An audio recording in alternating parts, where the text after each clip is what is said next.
เวลาใกล้ตายนะนิมิต3ประการจะเกิดขึ้นแก่คนเราเอิ้นว่ากรรมกรรมนิมิตคตินิมิตคำว่ากรรมก็คือการกระทำสมมุติว่าพวกเราเคยฆ่าสัตว์ลักทรัพย์ประพฤติผิดในกามบ่เอิ้นว่าอกุศลกรรมแม่นบ่เราเคยให้ทานรักษาศีลฟังธรรมเอิ้นว่ากุศลกรรมนี่เอิ้นว่ากรรมมาปรากฏได้กรรมนิมิตก็คือเครื่องมือในการเฮ็ดกรรมสมมุติว่าพวกไม่ออกมักถวายผ้าจีวรมักถวายดอกไม้ก็พวกนี้แหละมันจะเกิดขึ้นมาปรากฏเป็นกุศลนิมิตอันเป็น บุคคลผู้มักไปตึกเบ็ดผู้มักไปล่าสิ้นทากอย่างต่างๆผู้มักไปกินสุราก็เครื่องมือในการเฮ็ดอันนั้นปรากฏเอิ้นว่ากกรรมนิมิตส่วนคตินิมิตแม่นสถานที่เกิดสถานที่เกิดสถานที่เกิดที่ตัวเองจะไปเกิดน่ะเป็นนรกกรรมฐานเปรตวิสัยหรือสุคติมา3อย่างที่เนี่ยพระพุทธนั่นน่ะให้การเฮ็ดกุศลหรืออกุศลตนใกล้ๆมีส่วนเท่าไรเลยบอกว่าอาสันกรรมก็คือการเฮ็ดตอนใกล้ถ้าเราเฮ็ดคือเรากระทำคิดกระทำตอนใกล้ตายนั่นแหละกรรมมันจะได้โอกาสในการส่งผล สมมุติตอนไม่ออกสิไว้ยังมามีเวลามานึกคิดใส่ใจมาบ่เที่ยงเป็นทุกข์เป็นอาหารอยู่ตอนนั้นน่ะแล้วกรรมอื่นมันบ่มาปรากฏกรรมตัวนี้แหละมันปรากฏเลยไม่ออกสิไว้คิดดับไปตัวนั้นก็เป็นกรรมเก่าแล้วจะเฮ็ดให้อันนั้นมีสติสัมปชัญญะถ้ามีสติสัมปชัญญะแน่นอนเป็นสุขติแน่นอน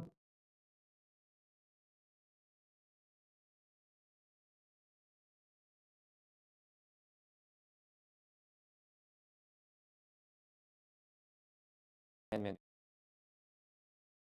มันก็ใส่ใจความบ่เที่ยงเป็นทุกข์เป็นอนัตตานี่แหละใส่ใจการผู้ใดงานเพียงการเคลื่อนไหวของรูปนี่เลยก็ใส่ใจไว้นี่เพิ่นเอิ้นวิปัสสนาแต่บ่ทันบรรลุเดะวิปัสสนาคือนี่อารมณ์ของวิปัสสนาคือรูปนามทางกายก็ประกอบด้วยดินลมไฟเป็นรูปธรรมอย่างหนึ่งเกิดขึ้นตั้งอยู่ดับไป แม้แต่จิตที่สั่งให้เคลื่อนไหวก็เกิดขึ้นตั้งอยู่ดับไปอาศัยกันและกันเกิดขึ้นเป็นไปเพียงแต่บารมีเพิ่นน่ะยังบ่พอในการที่จะตรัสรู้เพิ่นก็เลยตายในขณะนั้นน่ะกุศลกรรมตัวนั้นมันเป็นกุศลอยู่แล้วมันก็เลยส่งผล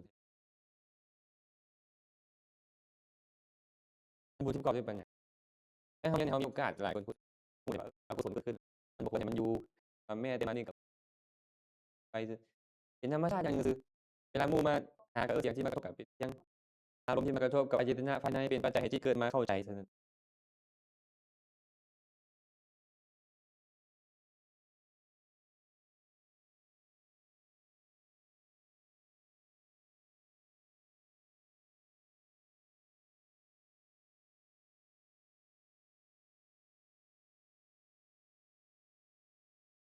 ตอนที่เราฮู้ตอนไหนตอนนั้นปัญญาหลายๆคนนี่ปัญญามันบ่เกิดขึ้นเดะเมื่อฟุ้งซ่านแล้วก็บ่พอใจในความฟุ้งซ่านนั้นอีกมันก็เลยเป็นโทสะ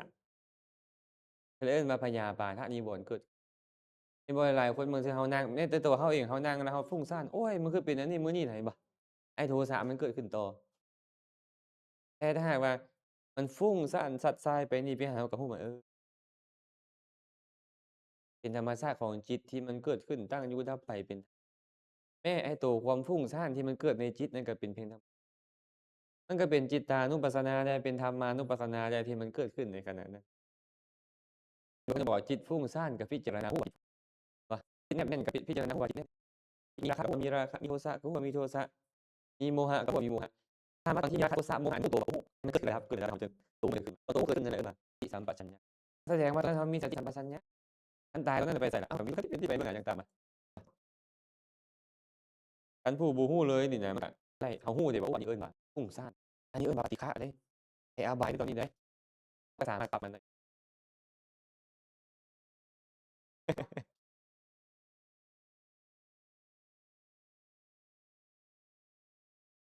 ก็เป็นความจริงแบบนั้นแหละ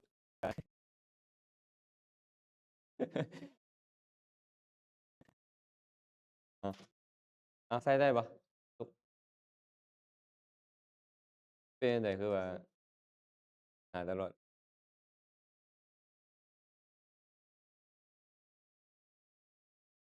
ฮะความอื้อและเสียงชาติ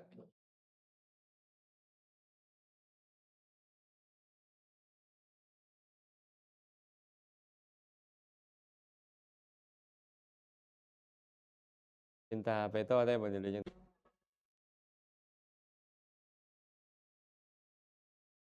มันเป็นน้ำเครื่องเสียงบ่หรือเป็นน้ำอิหยังเป็นน้ำเป็นน้ำร้อนเป็นหยัง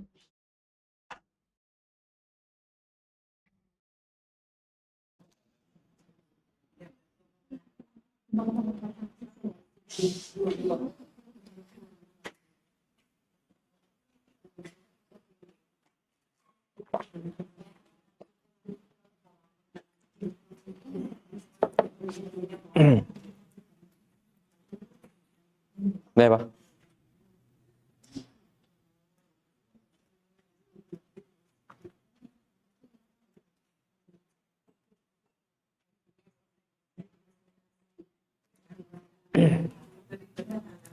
แม่หมอนพอแล้วบ่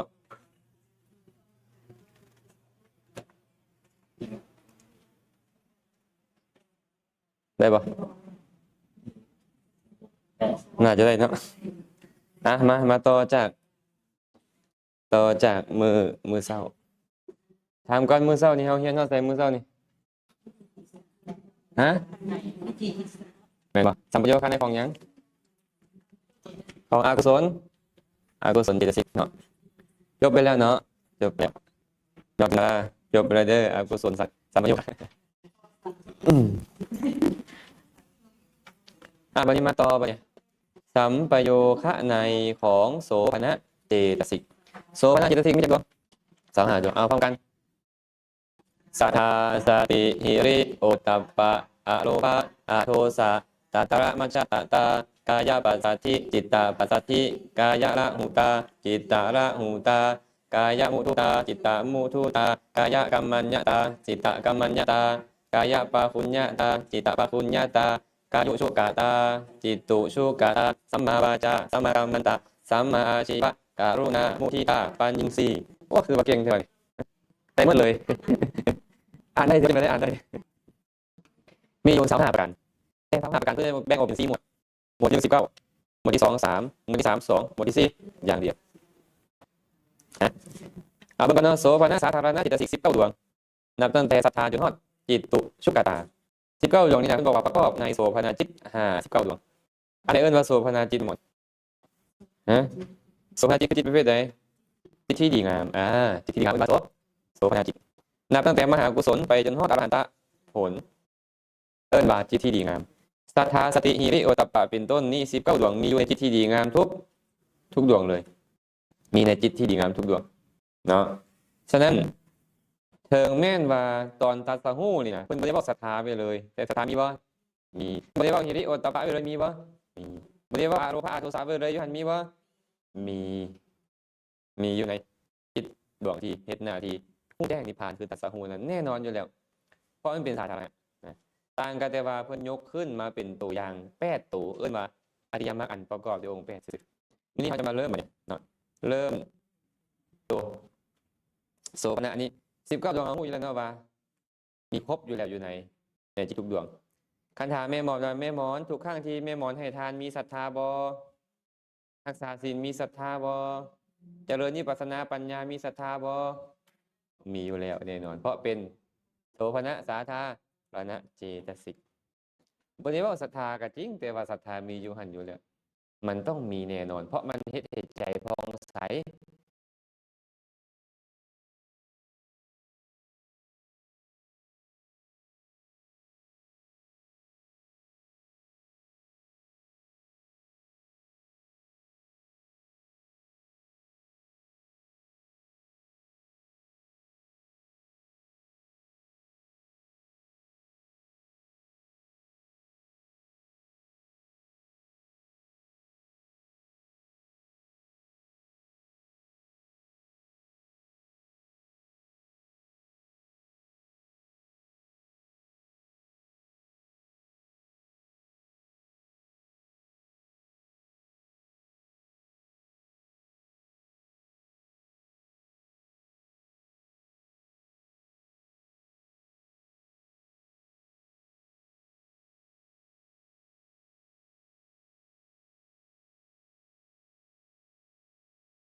ธรรมชาติที่ให้ใจผ่องใสต้องเป็นมัน แต่ว่ามันโบเด่นในฐานะนั้นน่ะ ตอนให้ทานมีอย่างเด่นจาคะเจตนา เจตนาในการสละไม่อย่างมาเด่นน่ะอโลภะพี่อโลภะมันเด่นน่ะมันสละได้อโลภะนี่นะมันโบอยากมันปล่อยอืมเนาะบัดนี้19 ดวงนี่ผ่านไป เพราะว่าเขาเข้าใจกันอยู่แล้วมาเบิงวิรติเจตสิก3มาเนี่ยมีในโลกุตระจิตทุกดวงพร้อมกัน แต่มีในโลกิยจิตเฉพาะมหากุศลจิตในบางคราวและแยกกัน เข้าใจบ่บุ เอาวิรติ3มีอย่างแน่สัมมาวาจาสัมมากัมมันตะสัมมาอาชีวะเนี่ยเมมอน3อย่างนี่เนี่ยเพิ่นบอกว่าเกิดในจิตจักดวงนี่ฮะ16 ดวง เกิดในจิต16 ดวง16 ดวงที่มันเกิดน้ำเลยนะมหากุศล8จดอะไรมหากุศลนี่ได้8แหละและโลกุตระอีก8หรือ40นั่นแหละแต่หาว่าแนวละดวงเอาเกิดในมรรค4ผล4ถือว่ามหากุศล8โลกุตระ8มันบ่เกิดในจิตที่เป็นวิบากบ่เกิดในจิตที่เป็นกิริยาแสดงว่ากิริยาจิตของพระอรหันต์บ่ประกอบด้วยอริยมรรคบ่ประกอบด้วยวิรติกิริยาจิตของพระอรหันต์นี่นะแม้แต่มีกิริยาจิตแต่บ่มีหยังบ่มีวิรติเป็นหยังจังบ่มีไม่ออกสีไว้บางทีเราจะต้องตอบด้วยไม่ออกจินตนาเพราะว่าเจตนาที่จะเฮ็ดผิดศีลมันบ่มีแล้วมันบ่มีเจตนาที่ให้ผิดศีลเลยแม้แต่โสดาบันก็ยังบ่มีเลยแต่ว่าโสดาบันยังมีมหากุศลเลยอย่าลืมว่าวิรตินี่อารมณ์ของมันคือวิรมิตภวัตถุมันต้องมีสิ่งที่จะให้มันเว้นเพราะพระอรหันต์บ่เห็นผู้ใดเป็นศัตรูแหละจะให้ด่าให้ว่าให้เศร้าให้เสียดอีหยังโดยประการทั้งปวงแล้วแม่นบ่มีความคิดที่จะเล่นสิ่งที่บ่สมควรอีหยังมันบ่มีวัตถุที่จะไม่เฮ็ดนั่นแหละมันก็เลยบ่จำเป็นต้องมีเพิ่นนี่นะบ่จำเป็นต้องมี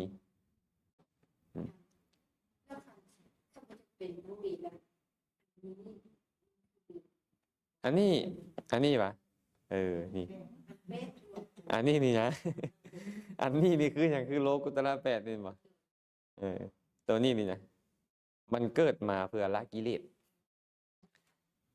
กิริยาบ่ได้เกิดขึ้นมาเพื่อละกิเลสบ่มีกิเลสให้ละแล้วกิริยานี่นะแต่เป็นเรื่องที่แปลกว่าตอนที่มันเกิดขึ้นนำมหากุศล8นี่นะมันเกิดขึ้นเทื่อละอย่างและเกิดบางคราวตอนที่เฮาให้ทานมันบ่เกิดไอ้สัมมาวาจากัมมันตะอาชีวะนี่ตอนเจริญภาวนามันบ่เกิดสัมมาวาจากัมมันตะอาชีวะมันเกิดตอนไหนตอนเฮามีความคิดเว้นค่าจากการฆ่าสัตว์เป็นต้นคือการรักษาศีลแต่ว่าเวลามันจะมาต่างกันต่างวาระกันคันมีคนเห็นมันฆ่าไอ้สัมมากัมมันตะมันจะมาห้ามไว้คันมีคนเห็นมันตัวสัมมาวาจามันจะมาห้ามไว้คันมีแนวเห็นมันเลี้ยงชีพบ่ถูกต้องสัมมาอาชีวะจะมามันบ่มาพร้อมกันอย่างหนึ่งมาอย่างหนึ่งบ่มาเพิ่นเลยบอกว่าเกิดขึ้นบางครั้งบางคราวเพราะเกิดตอนมีศีลตอนปรากฏเป็นศีลและเกิดบ่พร้อมกันตอนมาจิตเกิดตอนนั้นบางแรกมันเกิดขึ้นครบหมดเลยแล้วมันก็เลยเกิดขึ้นขนาดนั้นเลยครับแมนเวลาที่โลกุตระจิตเกิดขึ้นนี่นะตอนนี้เนี่ยวิรติ3เกิดพร้อมกันหมดเลยทั้งสัมมาวาจากัมมันตะอาชีวะอาตมากันยังบอกว่าคันผู้ใดบอกว่าตัวเองเจริญอริยมรรค8สมบูรณ์ก็แสดงว่าเขาพยากรณ์ตัวเองว่าเป็นโสดาบันอย่างต่ำลงโสดาบันเพราะมันจะบ่เกิดขึ้นพร้อมกันจักเทื่อไอ้สัมมาทิฏฐิเกิดขึ้นได้สัมมาสังกัปปะเกิดขึ้นได้สัมมาวายามะเกิดขึ้นได้สัมมาสติเกิดขึ้นได้สัมมาสมาธิเกิดขึ้นได้5ตัวเนี่ยบางเทื่อบ่มีศีลซั่นนะเนี่ยตอนเจริญวิปัสสนาก็ได้5อย่างนี้มาบางเทื่อมันปรารภเรื่องจะบ่ฆ่านำมันก็เป็น6กับสัมมากัมมันตะขั้นตอนใดที่มันปรารภจะบ่ตัวมันก็เป็น6กับสัมมาวาจาขั้นมันปรารภมันจะบ่เลี้ยงชีพที่บ่เหมาะสมมันก็เป็น6กับสัมมาอาชีวะมันบ่เคยเกิน6นี่คันโลกิยะจิตที่มันเกิดขึ้นแต่ว่าเป็นหยังเวลาเกิดขึ้นกับมรรคจิตผลจิต มันจึงเกิดขึ้นมาครบถ้วนสมบูรณ์พร้อมกัน เพราะมันต้องเป็นกำลังโตประหารกิเลสบ่แม่นสัมมาวาจากัมมันตะอาชีวะได้โตสัมมาทิฏฐิที่เอิ้นว่าปัญญานี่เด้ตัวละกิเลสแท้ๆคือตัวปัญญาแต่ปัญญานี่อาตมาอุปมาให้ญาติโยมฟังประจำว่าอุปมาเหมือนขวานปัญญานี่เหมือนกับขวานคมปานใดกับขวานเนี่ยก็ยามันคันมันบ่มีด้ามนี่นะมันบ่มีทางที่จะไปฟันอีหยังได้มันก็จำเป็นต้องมีด้ามเข้ามาเป็นบ่มีด้ามมาแล้วคันมีด้ามขวานแล้ววางอยู่ซื่อมันก็ประหารอีหยังบ่ได้อีกมันก็ต้องมีมือมาจับมีมือจับแล้วก็ฟาดฟันลงไปมันจะคอยสิ่งที่ถูกฟาดฟันขาดไปไอ้กิเลสเหมือนกับสิ่งที่ถูกฟาดฟันไอ้สัมมาสัมทิฏฐิเนี่ยมันเหมือนกับตัวนี้แหละเหมือนกับคมขวานนี่แหละแต่ว่าสัมมาวาจากัมมันตะอาชีวะวายามะสติสมาธินี่มันเหมือนทั้งด้ามขวานเหมือนทั้งมือเหมือนทั้งแฮงที่เวียงเนี่ยพวกนี้มันก็เลยต้องเป็นองค์ประกอบของมันต้องครบถ้วนในขณะนั้นเพื่อเป็นกำลังให้ปัญญาตัดได้ประหารกิเลสมันเลยจำเป็นต้องเกิดขึ้น3และก็บ่มีวัตถุให้ล่วงละเมิดอีกเด้บ่คือตอนนั้นเกิดในมหากุศลต้องมีวัตถุให้ล่วงละเมิดมันจึงค่อยเกิดขึ้นแต่ตอนเกิดขึ้นกับองค์มรรคบ่มีแต่ว่ามันต้องเกิดขึ้นเพื่อเป็นกำลังให้เพิ่นเลยเอิ้นมรรค7อย่างนอกจากสัมมาทิฏฐินี่ว่าบริขารของปัญญาหรือบริขารของสัมมาทิฏฐิเนาะทันเนาะสรุปง่ายๆคือวิรติเจตสิกเกิดขึ้นในมรรคผลพร้อมกัน3เกิดขึ้นในมรรคเพื่อหยังเพื่อประหารกิเลสถามได้อันประหารกิเลสนี่เกิดขึ้นมาฮู้หยังประหารกิเลสฮู้นิพพานแม่นหยังฮู้นิพพานไอ้ตัวปัญญามันก็เลยจำเป็นต้องมีตัวสนับสนุนในฮู้นิพพานคันบ่มีตัวสนับสนุนในฮู้นิพพานบ่ได้เด้แม่นบ่เอามหากุศลมันก็มีปัญญาแต่เป็นอย่างมันคือบ่ฮู้นิพพานเพราะมันบ่มีตัวสนับสนุนตัวนี้เลยต่อเมื่อมันเป็นวิถีที่ติดต่อกับมรรคผลมันจะค่อยมีโอกาสเห็นตอนโคตรภูญาณเกิดขึ้นก่อนจะบรรลุมรรคเนี่ยโคตรภูญาณตัวนั้นจะฮู้แจ้งนิพพานได้เพราะฮู้ก่อนที่มรรคจะเกิดขึ้นเนาะถ้าสภาพนิพพานกิเลสวัฏฏะตัวปัญญามันยังอยู่แม่นปัญญาเนี่ยตัวฮู้มันแต่ปัญญาเนี่ยมันเลยต้องอาศัยพวกสัมมาสังกัปปะวาสัมมาวาจากัมมันตะเป็นต้นไปตัวสนับสนุนแม้แต่ผลจิตป่ะเนี่ยผลจิตนี่อารมณ์มันคือนิพพานมันต้องฮู้นิพพานเท่านั้นเฮ็ดจังได๋จะฮู้นิพพานก็ต้ององค์มรรคแปดสมบูรณ์แม่นอยู่ดอกมันบ่ได้ละกิเลสอีหยังไอ้นิพพานไอ้ผลจิตนี่แหละแต่ว่าเวลามันเกิดขึ้นมันฮู้นิพพานกิเลสมันก็สงบลงตัวปัญญานี่เงียบได้เป็นวัตถุหู้เอิ้นว่าตัวฮู้เอิ้นว่าตัวฮู้ตัวหู้นี่แสดงว่ากิเลสดับตัวหู้มีผลดับตัวฮู้มันเกิดดับของมันทุกขณะอยู่แล้วเด้มันเกิดดับทุกขณะเด้ฮู้ปุ๊บมันก็ดับไปเลยแล้วบ่เกิดอีกได้ไม่ออกสิไว้ตกทาคามีมรรคดับก็ดับไปเลยบ่เกิดอีกซ้ำต่อมาบรรลุนิพพานอีกวันนึงตกทาคามีมรรคเกิดขึ้นก็ดับไปคือกันและตัวปัญญานี่มัน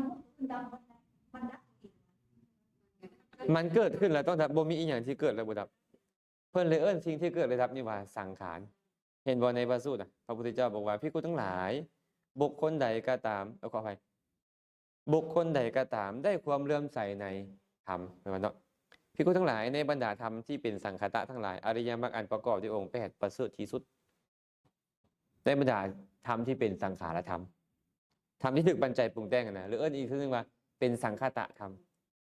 อริยมรรคมีองค์8เนี่ยประเสริฐที่สุดผู้ใดได้ความเลื่อมใสในอริยมรรคมีองค์8ผู้นั้นได้ความเลื่อมใสในธรรมอันประเสริฐผลอันเลิศย่อมเกิดแก่เขาเพิ่นเอิ้นว่าสังคตะจังใดก็ต้องเกิดและก็ดับบ่มีตัวที่เกิดแล้วบ่ดับแต่นิพพานมันบ่เกิดเมื่อมันบ่เกิดมันเลยบ่มีความดับอาจารย์บ่เกิดมันเป็นแนวใดล่ะมันเป็นเพียงอารมณ์ของมรรคผลเป็นอารมณ์ สิ่งที่ถึกฮู้ซื่อๆแต่หลังจากฮู้แล้วตัณหาหดโตโทสะหดโตโมหะหดโตเนาะเพิ่นเลยใส่ว่าฮู้แล้วมันบ่ดับแต่ความจริงแล้วบ่มีที่ฮู้แล้วบ่ดับฮู้แล้วก็ดับฮู้ในขณะนั้นระดับเลยมรรคจิตเกิดขึ้นขณะเดียวไม่ออกสิไว้เกิดระดับเลยและบ่เกิดขึ้นอีกซ้ำบ่มีอีกเลยเกิดขึ้นเทื่อที่3กับสกทาคามิมรรคเกิดแล้วก็ดับเกิดเทื่อที่4อรหัตตมรรคเกิดขึ้นดับหมดบัดเนี่ยความเป็นกุศลบ่มีอีกแล้วต่อไปยังเหลือหยังบัดเนี่ยเหลือผลของมันผลของมันยังมีปัญญาได้มีตัวสัมมาทิฏฐิมาฮู้แจ้งนิพพานคือเก่าแต่ทำยี่ไปกับมันก็ต้องฮู้นำมันอีก36อย่างอยู่ในหันต้องฮู้นำมันหมดบ่แม่นเอิ้นว่าภาวะของนิพพานหมายความว่ามันไปฮู้นิพพานโตฮู้นิพพานคันฉะนั้นเฮาอยากจะเว้าว่าโอ้ยตอนใดละตอนที่เป็นโลกุตระมีตอนบรรลุมรรคกับตอนเข้าผลสมาบัติตอนอื่นบ่มีการฮู้นิพพานพระพุทธเจ้าย่างไปย่างมาเฮ็ดเว้านี่เฮ็ดหั่นเป็นโลกิยะทั้งหมดบ่มีโลกุตระโลกุตระตอนที่เข้าผลสมาบัติบ่ก็เป็นตอนตรัสรู้หั่นคันเพิ่นบ่เข้าผลสมาบัติเพิ่นก็บ่ชื่อว่ามีโลกุตระเนาะบ่ว่าผลนี่ไปฮู้นิพพานมรรคนี่เป็นเหตุมรรคนี่นะมรรคก็ฮู้นิพพานผลก็ฮู้นิพพานแต่รวมตัวสีเหลืองดำและแม่นรวมสีเขียวยังอยู่ไอ้คำว่ายังอยู่คือมันสามารถเกิดขึ้นได้อีกมันบ่เป็นตั้งอยู่คือแบบนี้เลยมันสามารถเกิดขึ้นได้อีกถามว่าเกิดขึ้นตอนไหนล่ะตอนเจริญวิปัสสนาแล้วน้อมใจเพื่อเข้าผลสมาบัติตัวนี้ก็เกิดขึ้นบัดนี้ไม่เอาที่ไปคือเข้าฌานนั่นน่ะแต่ว่าตัวฌานนี่มันเป็นโลกิยะนี่นะแต่ว่าตัวนี้มันเป็นโลกุตระฌานพวกนี้นะแต่โลกุตระฌานพวกมรรคนี่นะเกิดขึ้นได้แค่ครั้งเดียวเท่านั้นแล้วบ่เกิดอีกแต่ผลนี่นะอยากให้เบิ่งอันนั่นจังหน่อยหนึงเด้อเบิ่งอาจารย์สิให้เบิ่งอันแผงจิตหนึงเนาะความจริงเราเรียนบอกกันฮอดอาจจะปริเฉททิฏฐิเนาะนี่ไม่ออกสิไว้ตอนไม่ออกสิไว้เจริญวิปัสสนาและบรรลุมรรคเอิ้นว่ามรรควิธีเห็นบ่ตอนนี้นี่นะไม่ออกสิไว้ไม่ใช่เจริญมาตามลำดับวิปัสสนาญาณมันเกิดขึ้นเป็นไปเนาะเวลามันเกิดขึ้นเป็นไปโคตรภูเกิดขึ้นอันนี้ตัดออกก่อนเด้อเห็นบ่โคตรภูเห็นบ่อันนี้เป็นโลกิยะจิตดวงสุดท้ายก่อนจะยกบุคคลนั้นให้ขึ้นสู่ความเป็นโลกุตระหลังจากเกิดขึ้นดับไปมรรคเกิดขึ้นและผลจะเกิดขึ้น2คณะหรือ3คณะเห็นบ่แล้วแต่ว่าความไวของบุคคลคันผู้ใดเป็นติฆะบุคคลผู้มีปัญญาไวเนี่ยจะเป็นมรรคและผลเกิดขึ้น3เทื่อคันผู้ใดปัญญาบ่แหลมคมคือปัญญาบ่ไวมันจะเกิดขึ้นแต่2ครั้งแล้วก็ลงภวังค์ไปนี่ลองสิไว้มรรคนี่เกิดขึ้นเทื่อเดียวแล้วเลยแต่ผลนี่เกิดขึ้นมาตามหลัง2ครั้งหรือ3ครั้งและบ่พอบ่เนี่ยนี่ตอนมาเข้าไปตอนเข้าผลสมาบัติสมมุติว่าไม่ออกสิไว้บรรลุโสดาบันแล้วตอนบรรลุโสดาบันมรรคจิตเกิดขึ้นแล้วมันบ่ดับไปแล้วผลก็เกิดขึ้น2หรือ3คณะได้รับไปแล้วแต่ว่ามรรคมันบ่เกิดขึ้นอีกบัดนี้ไม่ออกสิไว้อยากฮู้นิพพานคือเก่าเฮ็ดจังได๋ล่ะไม่ออกสิไว้จึงฮู้นิพพานเพราะนิพพานเป็นธรรมสงบและมันจะมีสุขไม่ออกสิไว้ก็เข้าสมาบัติน้อมใจไปหานิพพานก็เป็นปัจจัยให้ผลจิตเกิดขึ้นนับบ่ได้บัดน้องสิไว้สิเข้าจักชั่วโมงล่ะเมื่อดีดนิ้วมือนึงมันแสนโกฏขณะแล้วคันไม่ออกเข้าชั่วโมงนึงเด้มื้อนึงเด้2มื้อเด้3มื้อเด้มันก็ไปตามจำนวนนั่นแหละบ่ฮู้อีหยังอันนี้ก็ได้ฮู้แต่นิพพานอย่างเดียวเอิ้นว่าเข้าสมาบัติแต่เป็นโลกุตระสมาบัติเป็นผลสมาบัติเนาะที่เฮาบอกว่ายังอยู่เฮาหมายความว่ามันยังสามารถเกิดขึ้นได้อีกแต่มรรคนี่มันบ่อยู่แล้วหมายถึงว่าเกิดขึ้นได้แต่เทื่อเดียวกษัตริย์โอกาสคนจะได้เฮ็ดทานกับโสดาปฏิมรรค แทบจะบ่มีเลยสกทาคามิมักอนาคามิมักอรหัตตมรรคแทบจะบ่มีเลยถึงพระพุทธเจ้าจะแบ่งสาวกเพิ่นออกเป็น8 บุคคลก็จริงแต่เฮาแทบจะบ่ได้เฮ็ดเลยเว้นแต่ผู้ที่ให้ทานกับเพิ่นและเพิ่นเจริญกุศลและบรรลุมรรคนั้นบอกกันแม่นเพิ่นเป็นผลบุคคลแล้วเขาจึงได้ไปให้ทานกับผลนั้นมีอันนั้นครับแน่นถึกแล้วมีเพิ่นจึงเว้าไว้จังซี่เด้เคยเห็นวันคนตื่นทำเราเว้านะเราบอกว่ามักละสักกายทิฏฐิ ผลละวิจิกิจฉาและสิละปตาปรมาสมันบ่แม่นอย่างซั่นน่ะผลนี่น่ะมันบ่ได้เฮ็ดหน้าที่ละกิเลสผลนี่น่ะมรรคเท่านั้นน่ะเป็นหยังเพิ่นจะบอกว่าอริยมรรคอันประกอบด้วยองค์8บ่เคยเว้าเทื่อว่าอริยผลอันประกอบด้วยองค์8ไปละกิเลสนั่นน่ะแต่คนก็เชื่อเราเป็นฟืนเป็นไฟไปไม่ผ่านไม่ผ่านที่สุดผลมัน แม่นให้กับตอนที่เพิ่นเป็นผลต่างแต่ว่าเพิ่นบ่ได้เข้าผลซื่อๆตอนเพิ่นล้มกับพวกเขารับทานพวกเขามันก็เป็นโลกิยะทั้งหมดน่ะเป็นมหากุศลจิตเพิ่นน่ะก็ได้แต่ว่าตอนเพิ่นเข้าสมาบัติตอนไหนเพิ่นก็เป็นผลเฮาก็ได้ชื่อว่าเพิ่นตั้งอยู่ในผลแล้ว แต่เพิ่นบ่เข้าผลละจิตซื่อๆคือกับคนเอาเงินมาให้ไม่ออกสิไว้ซะสมมุติไม่ออกสิไว้เปิดบริษัทแต่ไม่ออกสิไว้บ่ได้ไปบริษัทไม่ออกสิไว้อยู่เฮือนนี่ถามว่าคนเอาเงินมาให้ไม่ออกสิไว้นี่ชื่อว่าเอาให้บริษัทนั่นบ่ล่ะก็ชื่อว่าให้บริษัทนั่นแหละข่อยต้องจ่ายเงินให้บริษัทแต่ข่อยมาให้เพิ่นอยู่เฮือนพี่เพิ่นจะอยู่ไสเฮาก็ชื่อว่าให้กับบริษัทนั้นถูกบ่โอนเข้าบัญชีเพิ่นอยู่ไสก็ยาเพิ่นบ่ได้ไปบริษัทก็คือนั่นนั่น ข้างนอกก็จะแสดงว่าผู้ใดได้มากไหนมากไม่เป็นไร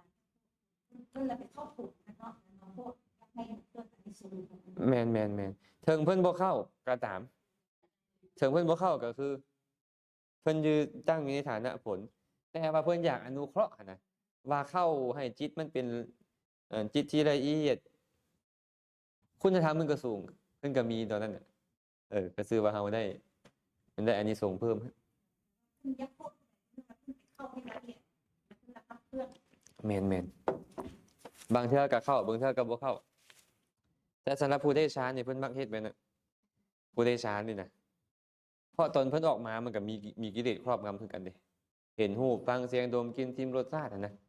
สมมุติว่าแม่ออกน้อยอยากจะให้ทานกับผู้บาสุกซะผู้บาสุกเราได้ฌานข่อยสิเฮ็ดให้ทานของแม่ออกน้อยนี่นะเป็นทานที่ประเสริฐเพราะพระพุทธเจ้าบอกว่าผู้ใดก็ตามเจริญเมตตาสมมุติถ้าเราเจริญเมตตาฌานเนาะแม่เพียงขณะจิตนึงบริโภคก้อนข้าวของชาวบ้านบ่เหลียวเป่าซื้อวัดเฮ็ดตามคำสอนของพระพุทธเจ้าบ่เหินทางจากฌานผู้ให้ทานก็มีผลใหญ่มีอานิสงส์ใหญ่เอาละค่อยจะเข้าฌานถ้าเข้าฌานถ้าเราเอาเข้าไปเอาบาตรไปตักเข้านะเนาะหรือว่าเขาเอาตักเข้าใส่เพิ่นก็ยืนจับบาตรแล้วเข้าฌานไปก็ได้กัน ถ้าว่าผู้เฮ็ดผู้ให้กับผู้เฮ็ดส่วนก็คือสิไปบุก ก็แน่นอนแหละ จะดีหน้าจะดี อันนี้พอเข้าใจแล้วนี่เนาะเคยได้ยินคำว่าศรัทธานุสารีบ่ธรรมานุสารีบ่นั่นแหละ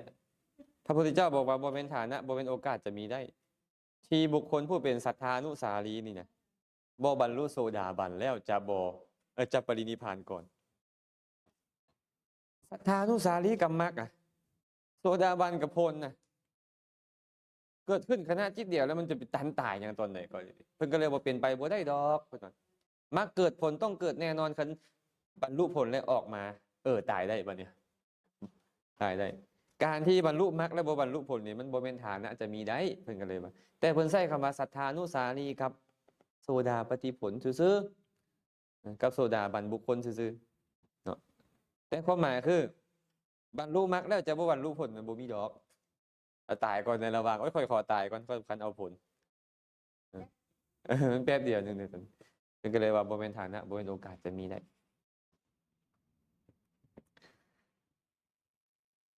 จมขวัญได้บ่เนี่ยจมขวัญนั่นเที่ยวเมแปมได้บ่นี่นะ รู้ว่าเห็นหลายทิศแล้วเนี่ยฮะ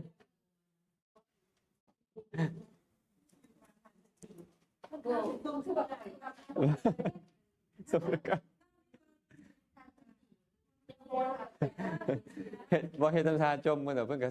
จอบซองอยู่เออเฮ็ดทำทาจมเพิ่นว่า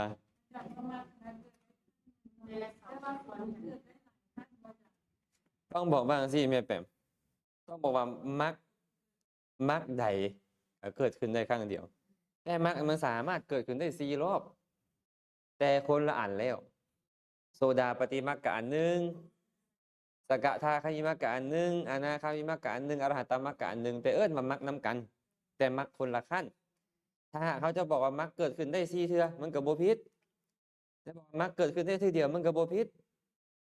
โซดาปฏิมาจะเกิดขึ้นมาหลายรอบนี่บ่มี สกทาคามิมาจะเกิดขึ้นมาหลายรอบนี่บ่มีจังซี่นะเออ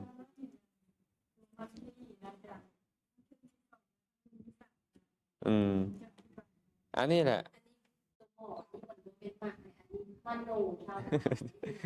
ตัวนี้ตัวพีม่วงๆนี่อืมนี่แหละมักเขียนไว้มักนี่เนาะแม่แปมให้เข้าใจไปนี่เด้อเพิ่นกำลังแสดงให้เขาฮู้ว่าบุคคลผู้เป็นชิปปาปิญญากับทันทาปิญญาบุคคล เคยได้ยินบทสุขาปฏิปทาทันทาปิญญังกันนะสุขาปฏิปทาขีปาปิญญังไอ้คำว่าขีปาปิญญาแปลว่าปัญญาไว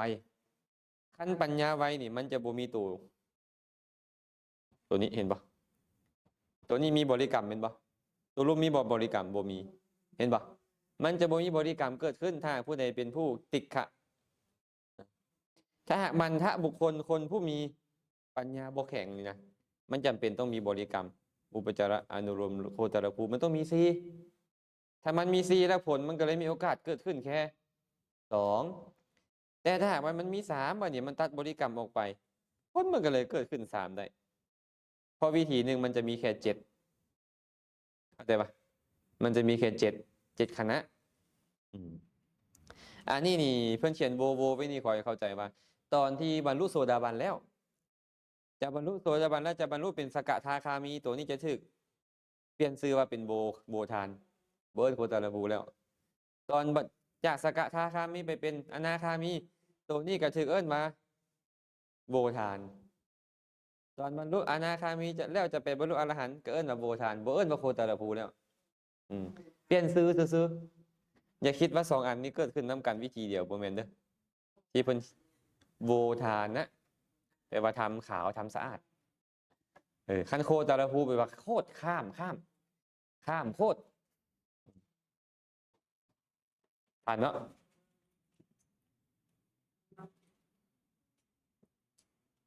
มาต่อโอ้บ่ธรรมดาเลยเนาะตกลงจบหรือยังนี่อันวิรติ3ฮะมันยากมันจะเกิดขึ้นปักนี่แหละตัวหลักเขาจะเดินมาไม่ได้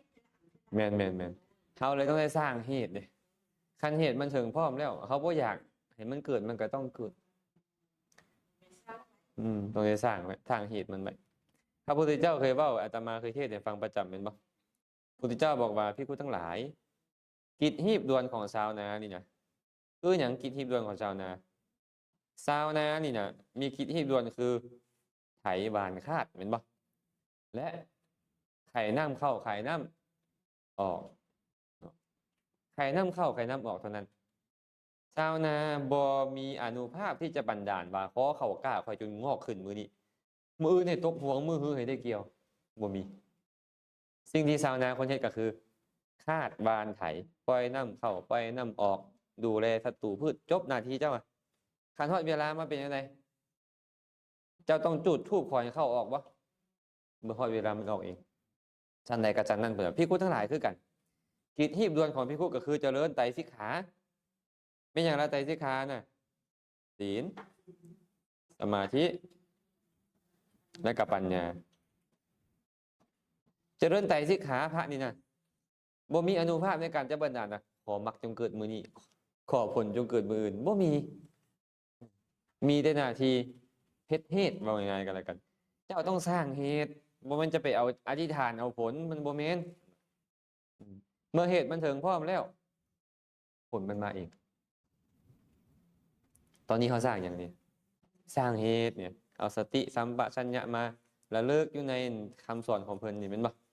แล้วก็สร้างเหตุนี่แหละตอนเนี้ยมันก็มีบ่สัมมาทิฏฐิอะเห็นตรงมันก็สัมมาทิฏฐิเกิดขึ้นในขณะที่เห็นตรงมันบ่มาผู้เดียวดอกวิตกเจตสิกมันเกิดขึ้นในจิตจักดวง55ดวง55ดวงมีบ่มหากุศลญาณสัมปยุตอ่ะมีกระแสสัมมาสังกัปปะก็มีแม่นบ่มีสัมมาวายามะต้องเพียรบ่นี่ฟังต้องเพียรบ่เพียรมีสัมมาสติระลึกบ่นี่มีสัมมาธรรมสิจิตจดจ่อบ่เด้มันก็มีมาเลยเด้แต่ว่าสัมมาวาจากัมมันตะอาชีวะมันบ่มีตอนนี้เพราะว่ามันบ่แม่นอารมณ์ของมันเฮาบ่ได้คิดจะเว้นอีหยังซื่อๆก็แสดงว่าเฮาเจริญมรรคอยู่อะตอนเนี้ยเฮาเจริญมรรคอยู่นี่ตอนที่เฮาเรียนรู้นี่นะเอาแล้วมันอาจจะนำบ่ถึงขั้นตัดหูบาทเดียวดอกแต่ว่าตอนนี้เฮาเจริญมันอยู่พอกพูนมันอยู่อ่านบ่สรุปว่าวิรติเจตสิก3เกิดได้ในจิต16ดวงคือมหากุศล8โลกุตระ8ในโลกุตระนั้นจำเป็นต้องเกิดพร้อมกัน3อย่างพร้อมกันเลยทั้งสัมมาวาจาสัมมากัมมันตะสัมมาอาชีวะเกิดพร้อมกันเพื่อประโยชน์หยังเป็นกำลังให้สัมมาทิฏฐิได้ประหารกิเลสได้ฮู้แจ้งนิพพานแต่หากตอนที่มันเกิดขึ้นในมหากุศลมันจะเกิดขึ้นบางครั้งคราวตอนไหนล่ะตอนที่มีจิตคิดจะเว้นจากกายกรรมวจีกรรมที่มีโทษคือเป็นตัวศีลเนาะและเกิดขึ้นบ่พร้อมกันเกิดขึ้นเทอละตัวเพิ่นก็เลยบอกว่ามีในการบางคราวขออภัยทางเถิงเนาะเกิดในการบางคราวและเกิดแยกกันเห็นปะทันว่าเนี่ยเกิดในการบางคราวและเกิดแยกกันพร้อมบ่แมนนี่สมมุติว่าแบ่งกุศลเป็น3ตอนเป็นทานมันบ่เกิดตอนเป็นภาวนามันบ่เกิดมันเกิดตอนเป็นศีลเข้าใจเนาะตอนประพฤติอ่อนน้อมมันก็บ่เกิดตอนคนคอยช่วยเหลือมันก็บ่เกิดตอนเทศมันก็บ่เกิดตอนฟังเทศมันก็บ่เกิดมันเกิดตอนไหนตอนเป็นองค์ศีลวันนี้เพราะมันเป็นความคิดงดเว้นอย่างเว้นจากการฆ่าสัตว์ลักทรัพย์ประพฤติผิดในกามเว้าตัวเว้าส่อเสียเว้าคำหยาบเว้าเพ้อเจ้อเหลวไหลแม่นเกิดขึ้นเทื่อละอย่างบ่สามารถเกิดพร้อมกัน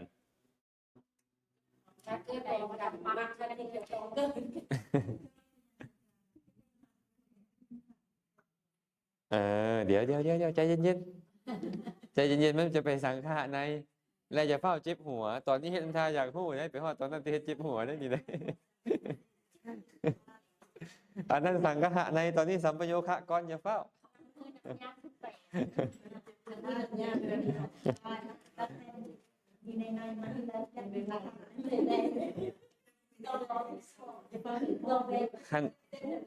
คันเฮาฮู้คันเฮาเข้าใจอันพวกนี้ได้แล้วนะเวลาเฮาไปฟังธรรมเวลาเพิ่นจิตดวงนั่นเกิดขึ้นศรัทธาจิตดวงที่มีศรัทธาเกิดขึ้นเฮาจะบ่เข้าใจแล้วว่ามันมีแต่ศรัทธาไปเฮาจะก็โอ้มันมีพวกนี้พร้อมเลยตะกี้อ่านมาสู้ก็หันในดูอ่านค่ะก็อ่านมันบอกกับอ่านมาสู้เปลี่ยนมันเข้าใจมันอาตมาก็ได้ยังว่าพอแม่นพ่อไม่ออก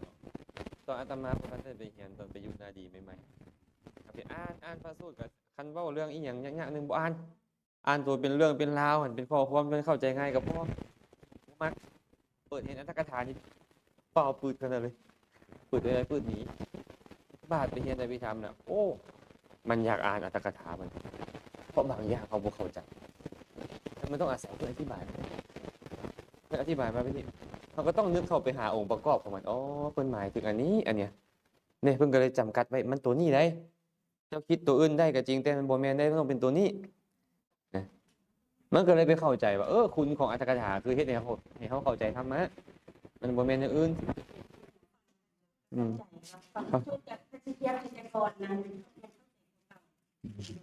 เพราะว่ามันมีสร้างประโยชน์ค่ะอันนั้นประกอบไปนำมันเข้าใจไปเลยนะว่าติดตัวนี้แล้วมันมีตัวนี้มันก็เข้าไปแต่แม่แต้มคือทรงเฮ็ดหน้าตาไปทางนู้น เริ่มสิเจ็บเส้น วงเรามากอยู่ มาต่อปะเนี่ยไปต่อเนาะปะนี้เนาะ ว่าไม่ต้องได้เห็นสองเลยได้เห็นสองไทยเอง อัปปมัญญาอัปปมัญญาชื่อว่าวันนี้อัปปมัญญามีจักอย่าง2อย่างธรรมดาอัปปมัญญานี่กรรมฐานมีจักอย่าง4อย่างคือหยังเมตตากรุณามุทิตาอุเบกขาแต่ว่าอัปปมัญญาจิตสิกมันคือมี2เป็นอย่างคือมีแค่2และเมตตากับอุเบกขาไปใส่โอ้นี่ชื่อได้เลยเนาะมันไปอยู่โสภณะสาธารณะแล้วเมตตากะอะโทสะจิตสิกอุเบกขากะตัตตระมัชฌัตตตาแล้วเพิ่นก็เลยว่าอัปปมัญญาไว้2บ่ได้หมายความว่าเมตตากรุณาเจตสิกบ่มีบ่แม่นโทสะนั่นแหละเอิ้นว่าเมตตาเจตสิกตัตตระมัชฌัตตตานั่นแหละเอิ้นว่าอุเบกขาเจตสิกเด้อดีละชื่อได้อัปปมัญญา2คือกรุณาและมุทิตาอ่านพร้อมกันหมดเลยนี่มีในการบางคราวแยกกันในจิต28ดวงคือรูปาวจรจิต12ดวงเว้นปัญจมฌานและสะเหตุกะกามาวจรกุศลและกิริยา16ดวงทางเบิ้งบัดนี้อันเว้าตรงๆเลยคือบ่เว้าอีหยังอันเนี้ยเว้าสะเหตุกะกามาวจร มันมีบ่อะเหตุกะกามาวจรเว้าสะเหตุกะกามเพื่อปฏิเสธอะเหตุกะความจริงแล้วอะเหตุกะกุศลมีบ่มีอะเหตุกะกุศลบ่มีดอกมีแต่อะเหตุกะกุศลวิบากอะเหตุกะกิริยามีบ่มี3ดวงเพิ่นเว้าอีหยังอยากให้เฮาลึงคำเว้าคันได้ยินคำเว้าแบบนี้ก็หมายถึงอันเดียวนี่แหละได้ยินคำเว้าอันนั้นก็หมายถึงอันเดียวนี้แหละซื่อๆมาเบิ่งแม่นบ่มันมี28ดวงเอากรุณาและมุทิตาเกิดในจิต28ดวงเอาก่อนเด้อเพิ่นบอกว่าเกิดในสะเหตุกะกามวจรกุศลและกิริยาก็หมายถึงเกิดในมหากุศล8มหากิริยา8 28ถูกบ่นี่ถูกหรือบ่ถูกเอาเบิ่งได้เข้าใจแล้วก็16เลยเนาะปฐมฌานทุติยฌานตติยฌานจตุตฌานอีกอย่างละ3เป็น12 16บวก12เป็นแสดงว่าโลกุตระบ่มีกรุณาและมุทิตาอาจารย์พระพุทธเจ้าคือมีมหากรุณาหลายอาจารย์นี่บ่แม่นเข้าใจธรรมะผิดแล้วบ่พระพุทธเจ้าคือมีมหากรุณาหลายที่สุดมีเมตตาดีไสกระตอนนั้นมันเป็นโลกิยะเป็นมหากิริยามันเป็นตัวนี้มันเป็นมหากิริยานี้ตอนที่เพิ่นเข้าหยังล่ะมันเป็นตอนเข้าผลสมาบัติมันยังเป็นแนวนี้ตอนนั้นมันมีนิพพานเป็นอารมณ์บ่แม่นสัตว์เป็นอารมณ์นี่บ่ได้เห็นคนทุกข์ยากบ่ได้เห็นคนที่ฮักอีหยังนี่ตอนนั้นน่ะมันก็เลยมีนิพพานเป็นอารมณ์แม่นบ่การซั่นเฮาจะไปใจแยกธรรมะได้ละเอียดขึ้นอีกขั้นหนึ่งถ้าหากเฮาเข้าใจพวกนี้สรุปแล้วคือ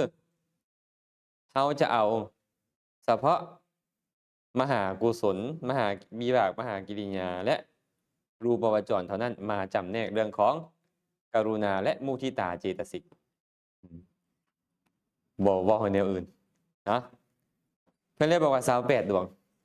28ดวงในมหากุศลพวกเขานี่มีกรุณาบ่พวกเขาแสดงว่ากรุณาเกิดขึ้นตอนใดตอนนั้นเป็นกุศลอีตนมูนี่เป็นบุญบ่แล้วให้ได้ไม่ออกแปมไม่ออกจินตนาโทสะมาแบบนี้โทสะมาคันบ่พอใจค่อยคือซอยเขาบ่ได้เสียใจเด้คันค่อยซอยเขาตอนนั้นก็บ่เป็นอันนี้เลยเด้เพิ่นว่าโทสะเนี่ยเนาะโทสะระวังได้โทสะเนาะคันเกิดขึ้นตอนใกล้ตายก็ไปเลยคันนึกถึงว่าโอ้ยตอนนั้นค่อยเครียดค่อยคมค่อย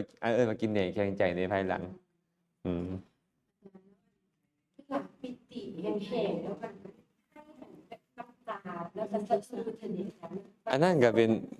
ป็นมหากุศลได้ตัวนั้นเป็นมหากุศลได้แต่ว่าตอนมันไหวเลยมันไหวตอนนั้นเป็นผลของมันมันสลับกัน ถ้ามีชนสปีดหลีแหง อ่า เรารับได้นะถ้ามันอ้อยอิงกับอารมณ์นั้นโดนมันก็กลายเป็นสาร มันบ่แม่นตลอดเวลาบริบทหลายๆนาทีหลายๆชั่วโมงขนาดนั้นหั่นนะเนาะแสดงว่าทุกครั้งที่เฮามีกรุณาต้องเป็นหยังมหากุศลสำหรับพวกเฮาได้บ่ได้เว้าถึงผู้ได้ฌานบ่ได้เว้าถึงผู้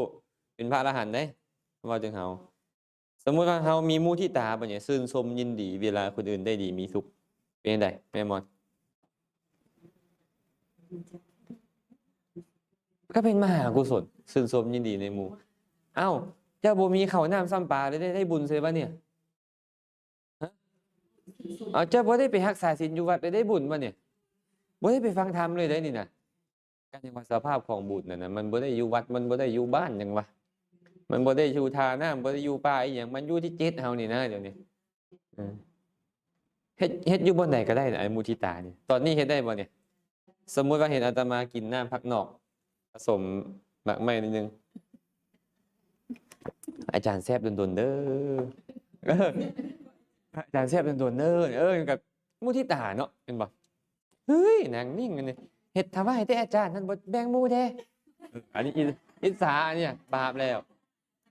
เออโอ้เสียงนี้คือเสียงไม่ออกจินตนาเนาะ มันอยู่ที่ความคิดน้อยเดียวเองเด้บุญบาปยังว่าพวกเฮาเฮียนเพื่อให้เข้าใจแล้วเฮาจังค่อยมีอุบายในการคิดบ่เสียเงินจักกีบก็ได้บุญเนาะแม่หมอนเนาะบ่เสียเงินจักกีบก็ได้บุญไปเฮือนทานหมู่บ่ได้เอาเงินไปจักกีบเทียน2คู่ก็บ่ได้เอาไปจับตั้งแต่อันโทรศัพท์อันหน่วยหนึงไปท่ากดไลค์กดแชร์ซื่อๆไปนางแล้วเห็นหมู่สาธุโอ้ยถ่ายไว้ก่อนให้คนอื่นได้อนุโมทนานำเราก่อนโอ้มันก็เป็นบุญก่อนเนาะหั่นเนาะแม่นบ่แต่ว่าอันนี้นะมันอยากมาทางนี้ก่อนนั่นเด้อันเซลฟี่ก่อนนี่นะนี่แหละเข้าล็อกไม่ออกสิไว้อะไรนี่เนาะมันอยากให้ตัวเองดูดีไปพร้อมนี่นะโอ้แต่มันก็พัวพันกันทั้งบุญทั้งบาป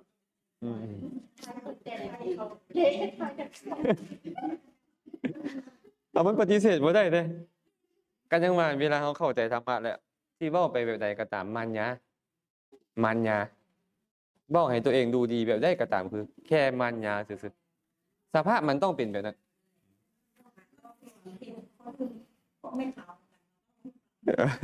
บ่อันหมายเขาอันนั้นแม่นแล้วแต่เฮาหมายความว่าเวลาพวกเฮานี่คือกันนะเวลาที่เฮาไปนำกันนั่นน่ะเฮาสิเว้าให้มันดีปานใดก็ตามแต่ก็เพื่อกลบเกลื่อนสิ่งที่มันเป็นอกุศลของเฮาอาตมาเว้าคือกันตอนอาตมาเว้าก็เพียงคือกลบเกลื่อนตัวนี้ซื่อแต่สภาพมันต้องเป็นอกุศลแม่นบ่อย่างเช่นตอนอาตมาไปถ่ายวิดีโอคือกัน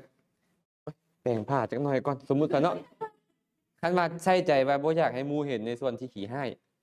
ตอนนั้นก็อกุศลแม่นบ่โอ้คันเขาได้เห็นในมุมที่ดีแล้วเขาจะเลื่อมใสศรัทธาตอนนั้นก็เป็นกุศลแม่นบ่มันก็อยู่ที่ใส่ใจหั่นนะหมายความว่าคันเฮาใส่ใจได้บ่สึกตอนใดเฮาก็ปฏิเสธบ่ได้ว่าเป็นอกุศลแม่นบ่เราก็นึกไปบ้านเราเป็นที่เสร็จแล้วบ้านเราโมเขียนอะไรแบบนี้บ้านเราหนักกว่าในบ้านเราเป็นพวกอันนี้เป็นหัวคนเป็นบ้านก็ยังว่าบุญกุศลมันบ่ได้อยู่ที่เขามันอยู่ที่เจตนาของเฮาพี่นะ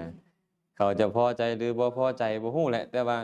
เจตนาดีเฮาเว้าไปมันก็เป็นผลดีเข้าในระบบมันยากสิว่าเมตตากรุณามุทิตากับการให้ทานนี้มันได้บุญระแบบแม่นได้บุญคนละแบบถ้าสิ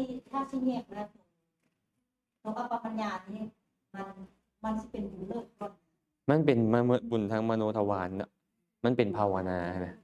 มันเป็นภาวนามันเกิดขึ้นได้กว้างกว่าแต่ว่าไอ้ทานเนี่ยเฮาอย่าลืมว่าทานมันเป็นปัจจัยให้มีทรัพย์ทานนี่นะแต่ว่าเมตตามันเป็นปัจจัยให้เป็นคนงามแต่ก็อยู่ใส่ละงามอยู่สุขตินั่นแหละเนาะถ้าว่าคนได้ไม่คะแนนหลายๆนี่ผู้ที่มีตั้งใจลงทุนก็ได้มันสิลงทุนอีหยังเดี๋ยวนี้เนาะ มันบ่ได้ลงทุนหลายเด้เนี่ยแต่อย่าลืมเด้อว่าผู้ที่มีทรัพย์มาแล้วคือเขาลงทุนมาแล้ว แม่เขาเรียกอะไร ผู้ที่มีทรัพย์มาแล้วเขาลงทุนมาแล้วอาตมาเลยมักเว้าจังซี่เลยพ่อไม่ออกจะไปลงเด้โอ้ยบ่จำเป็นต้องให้ทานต้องเฮาเฮ็ดบุญไปนี่ก็ได้แล้ว แต่ว่าอย่าลงไปนั่นเด้ต้องเข้าใจแยกกันให้ละเอียดพระพุทธเจ้าไปตอบคำถามนางสุมาณาแม่นบ่ข้าแต่พระองค์ผู้เจริญสาวกของพระผู้มีพระภาคเจ้า2 คน มีศรัทธาเหมือนกัน มีศีลเหมือนกัน มีปัญญาเหมือนกันก็หน่อย แต่ผู้หนึ่งยินดีในการให้ปัน ผู้หนึ่งบ่ยินดีในการให้ปัน ทั้ง2 คนนี้ละโลกนี้ไปแล้วไปเกิดในสวรรค์จะแตกต่างกันบ่เอาเขามีศรัทธาคือกันเลยเด้เหมือนกันเป๊ะเลยศรัทธานี่ศีลก็ตรงกันเป๊ะเลย ปัญญาก็เท่ากันเป๊ะไปสวรรค์พร้อมกันพร้อมแต่ว่าผู้หนึ่งมักให้ผู้หนึ่งบ่มักให้ข้าแต่พระองค์ผู้เจริญสาวกของพระองค์2 คนแตกต่างกันบ่พระพุทธเจ้าก็บอกว่าสุมาณาเทวดาผู้ให้ทานนั้นยอมข่มผู้บ่ให้ทานด้วยฐานะ5 ประการอายุวรรณะความสุขยศความเป็นใหญ่อันเป็นทิพย์หลายกว่าผู้บ่มักให้แม่นบ่คันเขามาเกิดเป็นมนุษย์ได้เขาน้อยต่างกันบ่สุมาณามนุษย์ผู้ให้ทานยอมข่มมนุษย์ผู้บ่ให้ทานด้วยอายุวรรณะสุขยศและความเป็นใหญ่ของมนุษย์ท่านออกบวชได้น้อยสุมาณาผู้ให้ทานผู้เป็นบรรพชิตแล้วนั้นยอมข่มผู้บ่ให้ด้วยฐานะ5 ประการเท่ากันต้องการจีวรบิณฑบาตเสนาสนะคีรณะเภสัชบริขารแค่ปากยอมได้บ่ปากก็ได้หน่อยบางครูบาอาจารย์บางองค์สังเกตไหมมาปุ๊บผู้หามาให้ครูบาอาจารย์ใส่ปากของไทยไปแล้วเนาะบ่ได้บอกปุ๊บรถ10 ล้อรถพ่วงมาเป็น10 คันเอาของนำให้นั่นน่ะเคยเฮ็ดมาให้ทานมาหลายแม่นบ่บางองค์ก็โอ้ยโพสต์ลง Facebook QR โค้ดลงแล้วลงอีกก็บ่สุดแม่นบ่นี่เพิ่นเลยบอกว่าเนี่ยคันว่าเคยให้ทานมาอยากได้อาหารจีวรบิณเสนาสนะคีรณะเภสัชบริขารแค่ปากก็ได้หลายบ่ปากก็ธรรมดาและข้อที่5นี่ล่ะเตือนพรหมจรรย์ย่อมน้อมนำแต่สิ่งที่ดีเข้าไปหาโดยส่วนหลายสิ่งที่บ่ดีโดยส่วนน้อยคิดต่อเขาด้วยเมตตาโดยส่วนหลายเว้าด้วยประกอบด้วยเมตตาเฮ็ดประกอบด้วยเมตตาโดยส่วนหลายส่วนที่บ่ประกอบด้วยเมตตาส่วนน้อยนี่แหละสุมาณาความแตกต่างกันตอนบรรลุธรรมนี่ก็น้อยบรรลุธรรมต่างกันบ่สุมาณาเฮาบ่กล่าวว่าวิมุตติต่างจากวิมุตติบ่มีดอกอันบรรลุธรรมต่างกันนะถึงเจ้าจะบ่ให้ทานมากะยาบ่ได้ให้ทานมาดอกอันซ่าใกล้ๆนี่นะจะบ่มาให้ดอกแต่ตอนบรรลุธรรมนี่คือกัน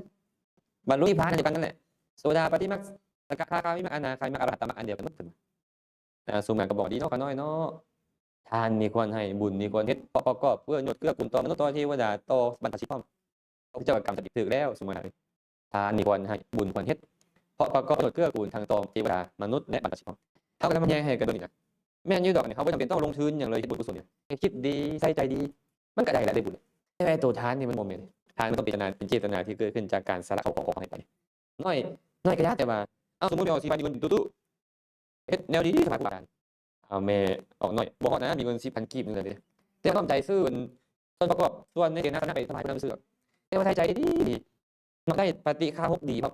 ศีลตัวเองก็ดีจะเอาทรัพย์มาที่ให้กับทรัพย์ของผู้ให้น้อยมาเท่ากันแล้วว่าผู้ให้หลายจะได้อานิสงส์หลายกว่าบ่เห็นแล้วบ่เห็นแล้วเพราะเจตนาดีโอเคกันมาให้หลายเพราะเจตนาดีมันก็นับประมาณบ่ได้บ่ต้องบ่ฮอด คือการที่ทางนี้ว่าเราเป็นที่ทางทางที่เราประชาชนเนี่ย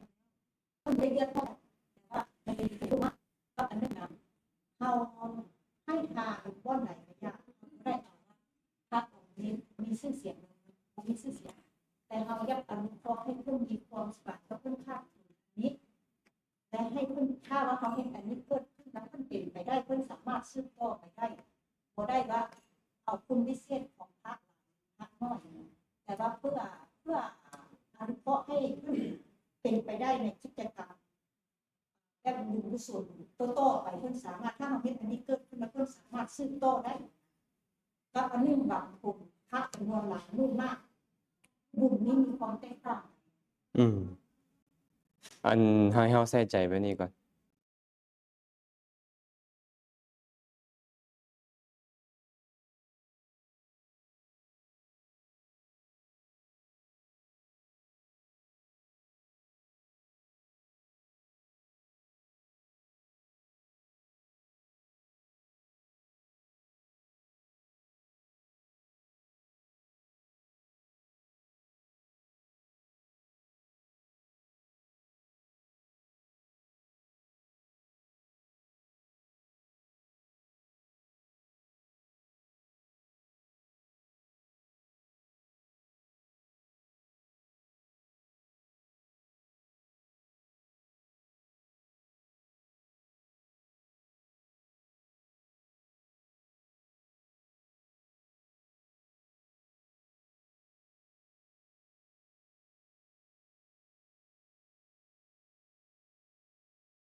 ว่าทานนี่นะ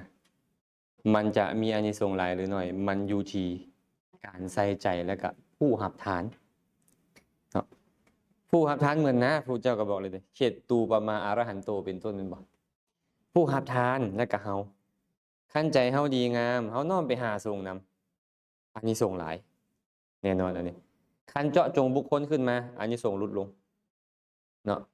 อานิสงส์ลดลง แต่ที่แม่ว่าสิไว้ถามนี่เป็นการถามถึงว่า จะสมควรก่อนบ่เหมาะสมกว่าบ่อ้าวสมว่านี่มันขาดเคินอันนี้เฮาแล้วได้ให้อันนั้นน่ะนะในเวลานั้นเพิ่นได้ใช้สอยพระพุทธเจ้าก็เอิ้นว่าสัพปุริสทานทานของบัณฑิต ในฐานะที่เจ้าฮู้จักกาลเทศะในการให้ทานเพิ่นได้ใช้ประโยชน์แท้เจ้าผู้ให้ก็ปลื้มใจ เพิ่นก็ได้ใช้ประโยชน์แท้แต่ถ้าหากว่าเป็นการเจาะจงบุคคลก็แน่นอนมันก็เทียบกับสังฆทานบ่ได้อันนี้ทรงของมันหั่นนะเนาะแต่ว่าถามว่าน้อยบ่นี่ให้นี่บ่น้อยแต่หาไม่ออกสิไว้บ่นี่ข่อยก็น้อมใจสงพร้อมนี่แหละ สมมุติเนาะข่อยก็ให้ถึกการพร้อมนี่แหละเอาก็แน่นอนแหละ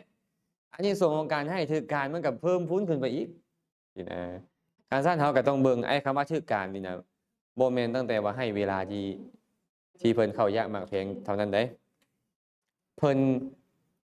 ต้องการอันใดแท้ๆได้ใช้สอยอันใดแท้ๆและกับเวลาที่ให้อย่างเช่นพวกเฮานี่เฮาเริ่มฮู้แล้วนี่นะตอนแลงบ่ควรให้ข้าวน้ำซ้ำปลาแม่นบ่ตอนเช้าจังควรให้ข้าวน้ำซ้ำปลาเฮาก็เบิ่งเวลาว่าเหมาะสมในการให้อีหยังในเวลานั้นได้ให้สิ่งนั้นแต่เอิ้นว่าการสมผลเนาะเวลามันส่งผลเด้ผู้นี้ก็ต้องการหยังมันก็ได้ตามการสมผลต้องการหยังมันได้มีความสุขหลายกว่าหมายว่าได้อย่างนี้ก็ได้มันก็มีความสุขบ่มันก็มีความสุขหลายกว่าที่สุดแม่นคันว่าต้องหาทรงคือกันเด้คันว่าต้องหาทรงบ่ได้ก็ธรรมดาแหละมีทรงน้อยลง แต่ตอนนี้คือในเวลาที่มีความคิดเล่นหวานกันใจแบบนั้นแสดงว่าเราถึงได้ให้ฐานขึ้นการแบบนี้ แม่นพระพุทธเจ้าก็บอก ปฏิบัติเข้าใจเริ่มปฏิบัติธรรมเริ่มเห็นผลเป็นการพิจารณานักซ่าสิ้นหรือแบบการปฏิบัติธรรมวันคิดว่าสิ่งใดและสิ่งนั้นคือว่าปรากฏขึ้นไปนะแต่ถ้าเรียกกันคือให้การตามการนี่แหละ แล้วก็เป็นอีกส่วนหนึ่งที่เป็นตัวสนับสนุนแม่นเป็นให้บุญเก่าได้โอกาส นั้นว่าจะโบค่อยสนว่าพระมันมีชื่อเสียงเพราะว่าพระมีชื่อเสียงเป็นพระแต่พระที่น้อยแต่ว่าน้องมาสูงแล้วมันดูปะทะแค่เป็นอย่างแต่งานถ้าไม่ได้ของเราไปคนที่ดำเนิน1 2 3ไปได้ คันเฮาใส่ใจประโยชน์เด้เฮาใส่ใจประโยชน์ก็ถือว่าดีตัวนั้นดีนั่นแหละ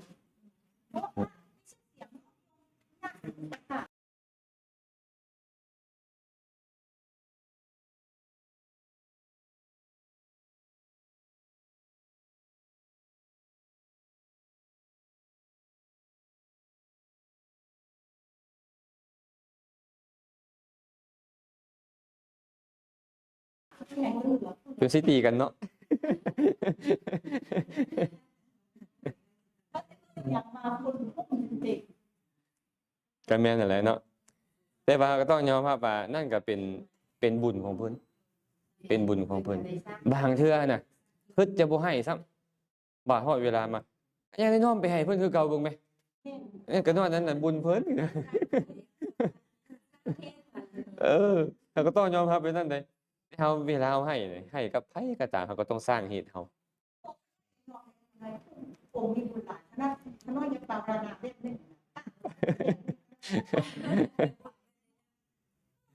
บุญเพิ่น ก็คือในข้ามพุทธการปัจจวัคคีย์ทั้ง5ที่เพิ่นนัดกันไว้ว่าจะบ่ว่าถ้าจะบ่ลูกหักตอนหักพระพุทธเจ้าก็พระพุทธเจ้าเพิ่นสร้างเหตุมาที่จะให้คนทานเนาะมาลูกหักกรรมไว้เนาะเพิ่นต้องได้เวทนั้นนั่น พอสรุปได้บ่นี่น่ะสรุปได้ว่าจังไดนี่เฮาเว้ากันเนี่ยสรุปได้ว่าบุญบ่จำเป็นต้องลงทุนก็ได้บุญแต่ว่าบุญที่ลงทุนมันต้องมีอีกอานิสงส์อีกแผนกหนึงเนาะเข้าใจเนาะนี่เนาะชาตินี้ข่อยสิบ่ให้ทานข่อยนั่งอยู่เฮือนข่อยก็ได้บุญโอ้อันนี้ก็บ่อยากคักได้เนี่ยเนาะแม่หมอนเนาะโอ้ยความขี้ทีมันก็ต้องลดลงได้บ่เฮ็ดบุญก็ได้เนาะคันมีเมตตาดีนี่บ้าเป็นไปได้บ่สิบ่แบ่งปันหมู่คันมีเมตตาดี คันมีกรุณาดีที่บ่อีตนได้บ่ไอ้คนที่เขาลำบากอะนะเนาะแม่นบ่คันว่าอันเจริญกุศลแบบนั้นแท้ๆน่ะคันมีมุทิตาดีก็บ่อยากเห็นเขาเป็นสุขได้บ่มันก็แนวนี้เด้ เฮานั้นมีกรุณามีเมตตาคนอยู่แล้วของเราหูดังแต่ว่าคนผู้อยากได้บ่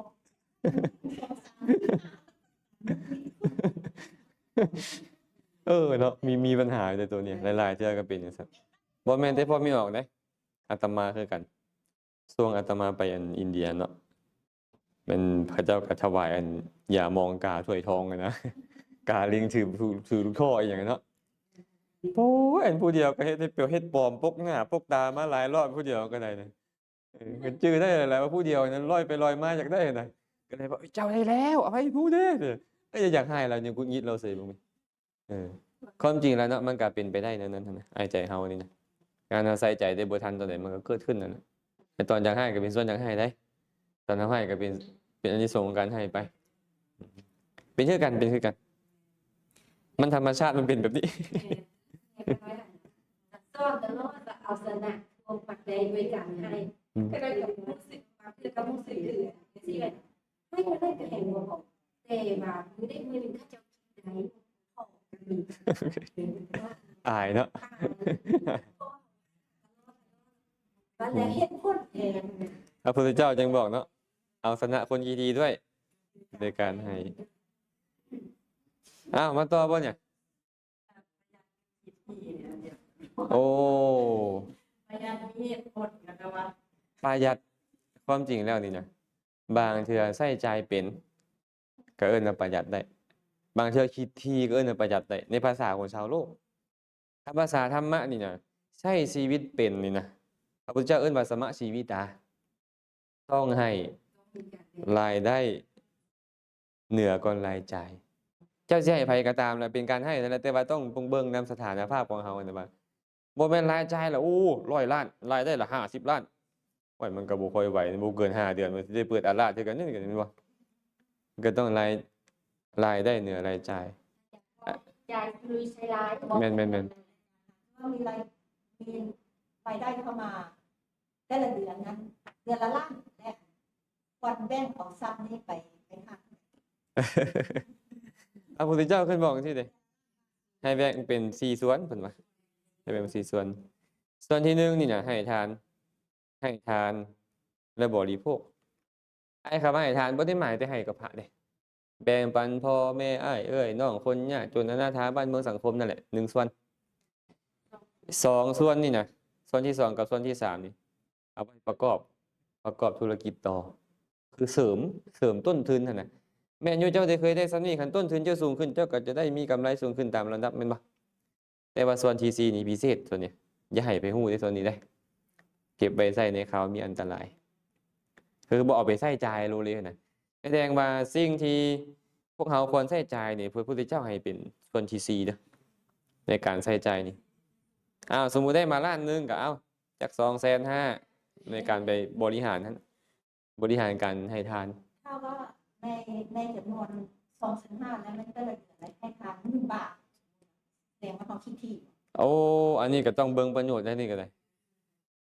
ความจริงมันแบบนี้ได้ไหมออกสิไว้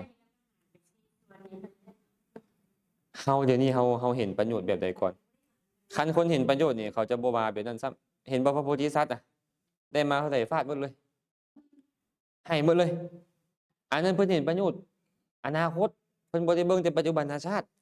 อันนี้พระพุทธเจ้านี่กำลังสอนให้ฆราวาสญาติโยมอยู่เกี่ยวกับปัจจุบันชาติพระองค์เลยแสดงแบบนี้คันแสดงเรื่องสัมปรายภพนี่นะควรให้หลายกว่ากิจเพราะว่าเราต้องเกิดอีกได้นี่นะเกิดอีกลำบากได้นี่นะและคันมันลำบากเลยอนาคตเฮงๆกว่านี้ได้นี่นะแล้วมันจะออกจากทุกข์ในวัฏสงสารนี่มันบ่ได้ตัวนี้นี่เราต้องบอกว่าพระพุทธเจ้าว่าไว้แท้แต่ว่าเพิ่นประสงค์ความสุขในปัจจุบันชาติคันเจ้าปรารภเหตุอนาคตภายภาคหน้านี่เจ้าก็ต้องพิจารณาเอาได้บ่เนี่ยถามว่ามันข้างอยู่นี่นะคันว่ามันข้างอยู่นี่คันว่าบ่ได้ใช้ประโยชน์ในอันตรายเลยมันก็เสียไปสุดท้ายเขาตายจากมันแม่นบ่ไปประกอบธุรกิจสุดท้ายตายจากมัน อันนี้เฮาเว้าตามความเป็นจริงเนาะอันได้ใส่สอยประมาณส่ำนี้แต่น้อยหนึงซ้ำคือแม่นสิไหมเว้าหั่นมันก็เอ๊ะได้ทรัพย์ทั้งหมดนี่มันเอามีไว้เฮ็ดหยังล่ะอาตมายังมักคำเว้าของพระโพธิสัตว์เด้อแม่นบ่เอาจินตนาพระโพธิสัตว์ในสมัยเสวยชาติเป็นวิสัยหะเศรษฐีเนาะทรัพย์สมบัติเรา80โกฏพุ่นน่ะแต่ว่าท้าวสักกะเทวราชบันดาลทิ่มหมดย้านเราเฮ็ดบุญปรารถนาเป็นท้าวสักกะเพราะว่าเราให้ทานหลายโพดให้ทานแต่ให้ทานว่าแฮงให้ก็แฮงมีแฮงให้ก็แฮงมีหันนะท้าวสักกะเทวราชอิจฉาเราย้านเรานี่ไปเป็นท้าวสักกะเทวราชในอนาคตก็เลยบันดาลทรัพย์สมบัติเกลี้ยงบ่แม่นเกลี้ยงแต่สามัญน่ะไม่ออกคนใช้คนหยังบันดาลให้หายหมดเครื่องนุ่งของถืออิหยังบันดาลให้หายหมดอ่ะเบิ่งไหมจนเหลือแต่เรือนเปล่าๆอ่ะโพดปานนั้นก็มีแสดงว่าเทวดานี่มันบ่แม่นดีทั้งหมดใดไม่ออกเอ้ยอิจฉาเฮาก็มีใดนี่ท้าวสักกะเทวราชเป็นแบบนี้สุดท้ายแล้วเราบ่มีหยังเนาะก็บอกคนใช้เหลือคนใช้คนเดียวยังมีหยังอยู่เรือนข้อยซอกอีหยังก็บ่มีเหลือแต่เกี่ยวกับขันหามกับตอกมัดหญ้าแล้วก็มาคิดว่าเศรษฐีคนเนี้ยข้อยเคยให้ทานมาโดยตลอดข้อยบ่ให้ทานบ่ได้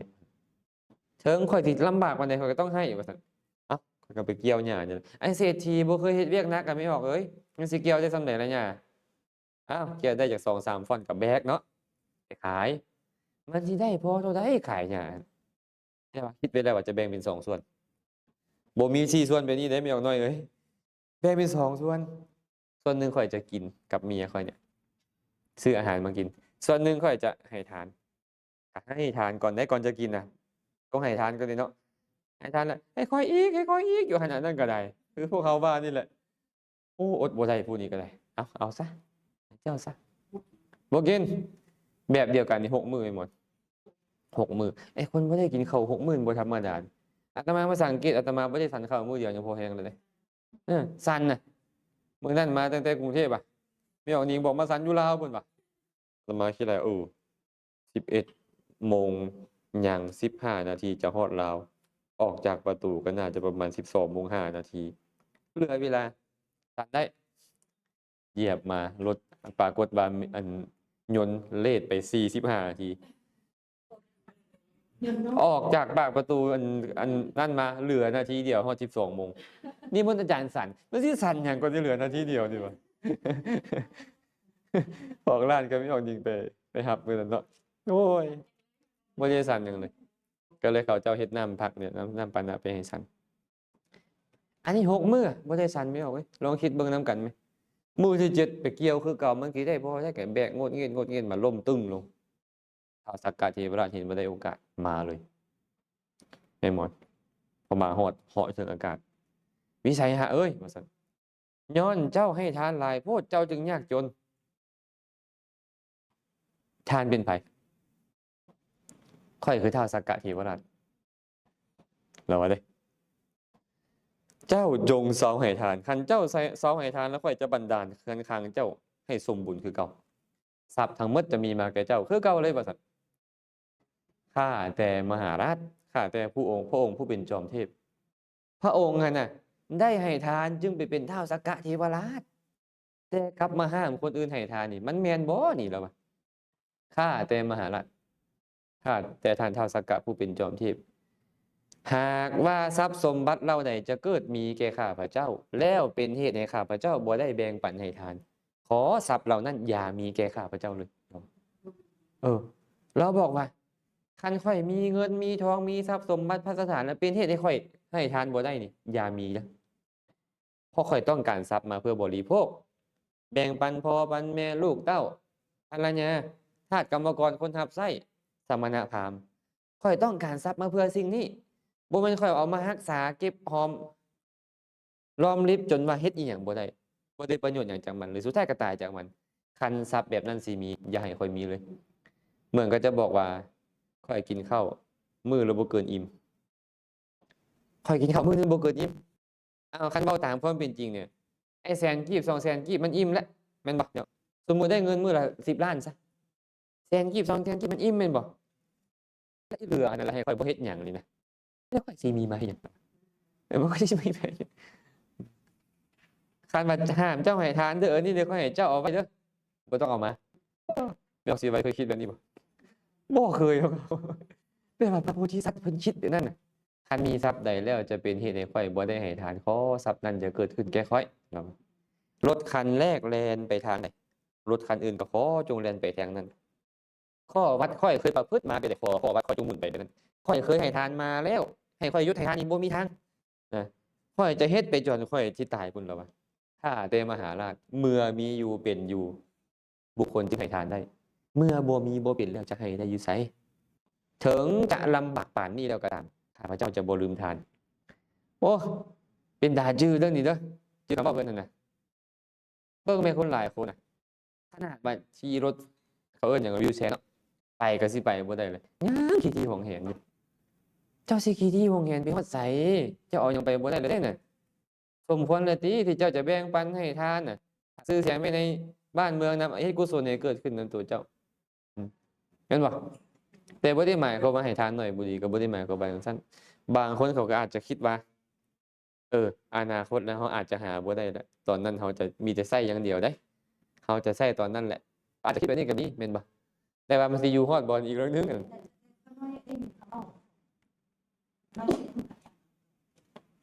เพิ่นบอกว่าผู้ให้ทานนี่มีบ่ผู้ให้ทานนี่มีบ่ให้ทานไปแล้วเนี่ยเจ้าต้องทำกันตั้งแต่ผู้เล็กไปเป็นมันก็เป็นกรรมยังบ่เห็นว่าผู้ใดให้ทานเนี่ย อืม ทำไมชื่อเจ้าว่าไม่เชื่อ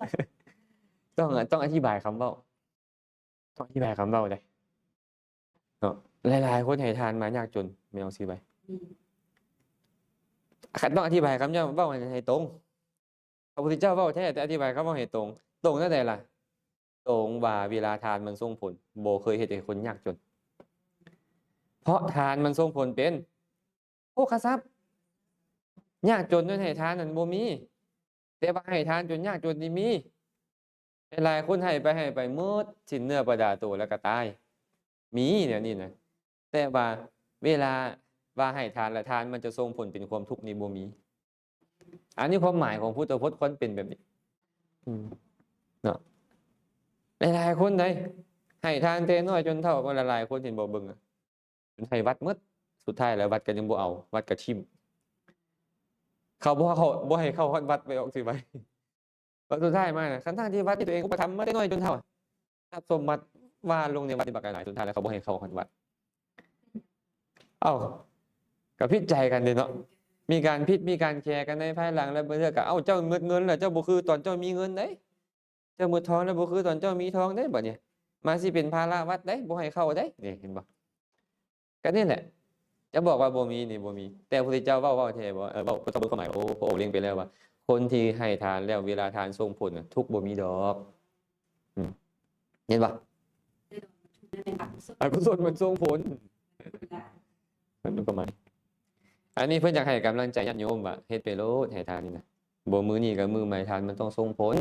ที่ให้จุดหัวในการทำตัวชาติโตๆ อันนั้นเขารวยแน่นอนรวยแน่นอน ในการเดินอาจจะทุกข์เลยแบบ เอากับเบิ่งสภาพหลายคนแม่นบ่เป็นแบบนั้นอีหลีเด้เป็นช่วงหนึงหั่นเนาะโอ้ยอาตมาลืมชื่อเขาเจ้าเลยให้ทานแท้ให้ทานว่าได้ความศรัทธาน่ะอันสุดท้ายแล้วก็สิ้นเนื้อประดาตัวหลายเด้เนาะหลายเลยหลายคนแต่บ่ได้หมายความว่าอนาคตเขาจะบ่มีแน่นอนคันทานส่งผลเขาอะนะรวยแน่นอนแหละ ที่คนมาตั้งทนายเราให้ทนายไปวันไล่สิบวันให้ติดข้าเจ้านอนไม่ว่าได้ยินมาทานมันโตนะ ทานมันตก มีมือมาตั้งทนายแต่ว่าคนนึงก็จะให้ตัดคนหนึ่งให้จนมันโต เอาก็มีแท้ผู้ลางคนน่ะมีแท้นั่นแหละบางคนก็บ่ได้คิดบ่ได้คิดฮอดตัวเองอะนะบ่ได้คิดฮอดตัวเองคิดฮอดครอบครัวเลยให้ทานอย่างเดียวให้ทานอย่างเดียวเอามันบ่ได้เฮ็ดธุรกิจการงานอีหยังมันก็หมดก็เงินน่ะ ถ้าเจ้าไปทางอื่นก็เราตัวไปบ้านก็ทนาย อันนั้นเฮาบ่ฮู้นะเหมือนนั้น บ่ฮู้นะ มีนะบัตรประเด็นที่ป้นหนึ่งไปแทนไปทำ ใจของคนเฮาบ่คือกัน เวลาเห็นประโยชน์แล้วนี่บ่ว่าตั้งแต่เงินดอกอวัยวะก็ให้ได้เนาะ แม้แต่ชีวิตก็ยังให้ได้นะ ตอนเห็นประโยชน์เนาะฉะนั้นเราก็ต้องพิจารณาตัวเองว่าเมื่อเราให้ไปแล้วนะเพิ่นได้ประโยชน์แท้บ่เราได้ประโยชน์บ่คนรอบข้างจะลำบากกับเราบ่คันบ่มีความลำบากเรานั้นเกิดขึ้นก็สมควรเฮ็ดคันให้ไปแล้วก็เป็นเหตุให้ข้าวกินอยู่เฮือนก็บ่มี มันก็อย่างยากเรื่องอันนี้ผิดกันนั่นแหละ แม่ ก็เว้าได้ว่ามันกระทบตนเนาะเว้าได้อะนะความจริงแล้วเพิ่นเน้นไปที่ผู้อื่นอันเว้าเรื่องทานกระทบตนกับคนอื่นนี่นะเน้นไปที่ผู้อื่นอย่างเช่นว่าเฮ็ดให้ผู้อื่นนี่ลำบาก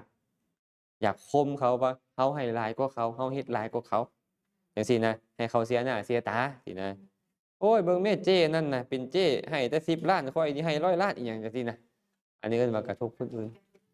หรือว่าฆ่าเขามาด่าเขามาไปหลอกลวงเขามาจังได้เงินมาให้ทานได้ทรัพย์มาให้ทานแบบนี้เอิ้นว่าให้ทานกระทบเขาเนาะให้ทานกระทบเขาแต่ตนเองนี่มีส่วนบ่ก็มีส่วนเพราะว่าสภาพครอบครัวดิสภาพครอบครัวแต่เบิ่งดูว่าโพธิสัตว์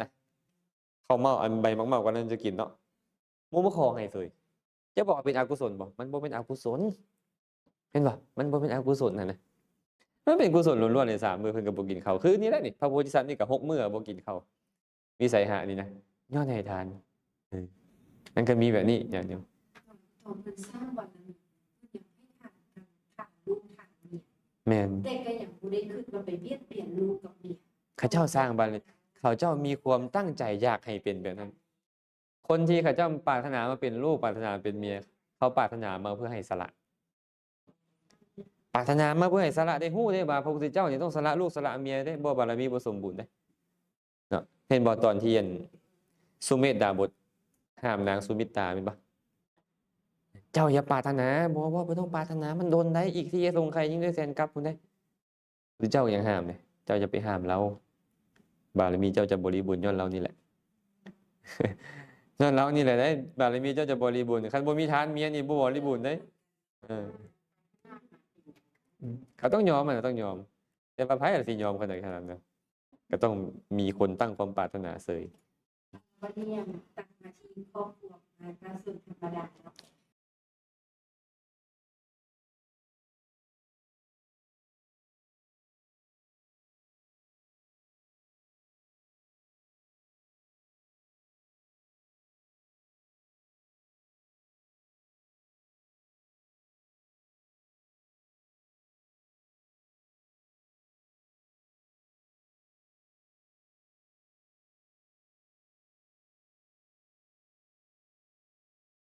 พูดถึงมาให้ทานโดยเฉพาะผู้เป็นเมียค่ะสมมุติผู้เป็นเมียนี่มาให้ทานแต่ครอบครัวนี้ก็อยากกันคัดซ่อนอยู่กันซะ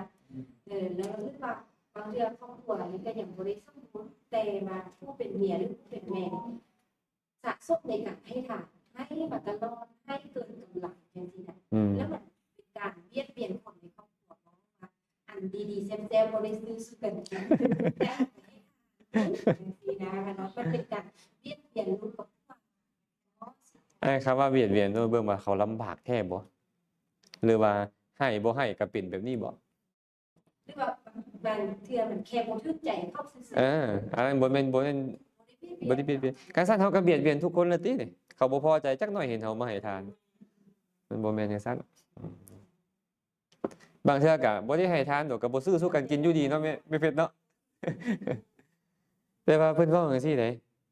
เว้นแต่พระโพธิสัตว์ที่จะสละได้ขนาดนั้น คันคือพวกเขาก็คือนี่แหละก็เฮ็ดตามกำลังความสามารถและเฮ็ดจังใดเฮาสิได้ให้ดลๆแล้วสิบ่มีความบาดหมางกันในครอบครัวอันนี้เป็นหน้าที่ของพวกเฮาเด้เอิ้นว่าเป็นจาริตศีลเด้